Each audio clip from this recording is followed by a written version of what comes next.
আজকের আলোচনার মূল বিষয় একাদশ শ্রেণীর সেকেন্ড সেমিস্টারের বাংলা বিষয়ের গল্প অংশ নিয়ে।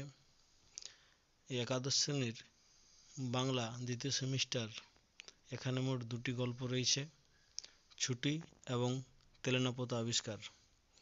গল্প থেকে মোট 5 মার্কের দুটি প্রশ্ন আসে। দুটি গল্প থেকে একটি করে যে কোনো একটি প্রশ্নের উত্তর লিখতে হবে।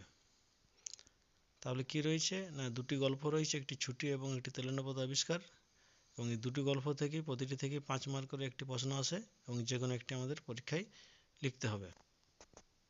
2025 সালের পরীক্ষায় ছুটি গল্প থেকে যেসব গুরুত্বপূর্ণ প্রশ্ন রয়েছে সেগুলি এরপর আলোচনা করব। 1 নম্বর রয়েছে, মা, এখন আমার ছুটি হয়েছে মা, এখন আমি বাড়ি যাচ্ছি। উক্তিটি কার? উক্তিটির তাৎপর্য আলোচনা করো। পরের 2 নম্বর প্রশ্ন রয়েছে, বিধবা এই প্রস্তাবে সহজেই সম্মত হইলেন। বিধবার কাছে কে কি প্রস্তাব করেছিলেন, তিনি তাতে সম্মত হয়েছিলেন কেন? 3+2 মোট 5 মার্ক রয়েছে। প্রশ্নের মধ্যে ভাগ করা রয়েছে 3 এবং 5। তোমাদের 5 মার্কের প্রশ্ন আসে, কিন্তু 5 মার্কের মধ্যে 3+2 2+ মানে ভাগ করা থাকে আর কি। 3 নম্বর রয়েছে, ছুটি গল্পে ফটিকের চরিত্র আলোচনা করো। আরেকটি রয়েছে, ছুটি গল্পে ফটিকের মায়ের চরিত্র আলোচনা করো। 4 নম্বর প্রশ্ন রয়েছে, কিন্তু অন্যান্য পার্থিব গৌরবের ... বই লাইন দেওয়া রয়েছে, মনে উদয় হয় নাই, কোন রচনার অংশ? কোন প্রসঙ্গে কার এই উক্তি? উক্তিটির তাৎপর্য বুঝিয়ে দাও। এই কয়েকটি প্রশ্ন রয়েছে 2025 সালে পরীক্ষার্থীদের জন্য খুবই গুরুত্বপূর্ণ। তোমরা যেসব পরীক্ষার্থী এখন ওই প্রশ্নগুলো রেডি করোনি, তারা অবশ্যই তাড়াতাড়ির মধ্যে এই প্রশ্নগুলো রেডি করে নাও। এরপর আরেকটি গল্প রয়েছে, যেটি তেলেনাপোতা আবিষ্কার। তেলেনাপোতা আবিষ্কার গল্প থেকে যেসব গুরুত্বপূর্ণ প্রশ্ন রয়েছে সেগুলি হলো, 1 নম্বরে, না মাসিমা আর পালাবো না, কে কাকে উক্তিটি করেছেন? উক্তিটির আলোকে বক্তার মানসিকতার পরিচয় দাও।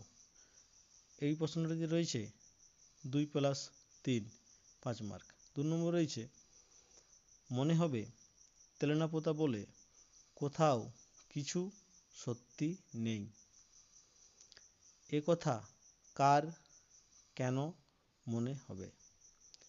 এই মনে হওয়ার কারণ কি? এইটি তো রয়েছে 2+3 5 মার্কের।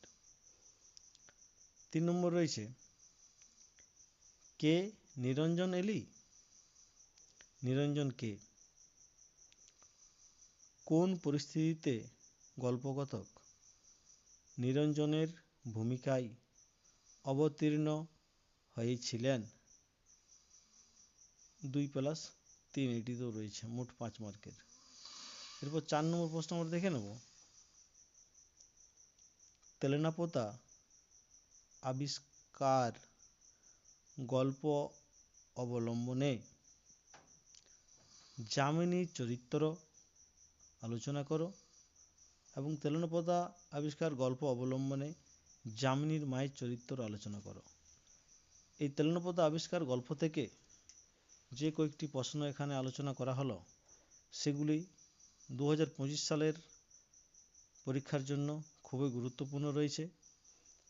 তোমরা যারা এখনও এই প্রশ্নগুলি তৈরি করোনি, তারা তাড়াতাড়ির মধ্যে এই প্রশ্নগুলো তৈরি করে নাও, এবং এই গল্প থেকে তোমরা আর কোন কোন প্রশ্নগুলো তৈরি করেছো সেগুলো কমেন্টে জানিও। ভিডিওটি যদি ভালো লেগে থাকে তাহলে অবশ্যই লাইক করো এবং তোমার সহপাঠী বন্ধুবান্ধবদের সাথে ভিডিওটি শেয়ার করো, এবং এই চ্যানেলে নতুন ভিডিও পেতে চ্যানেলটিকে সাবস্ক্রাইব করে রাখো।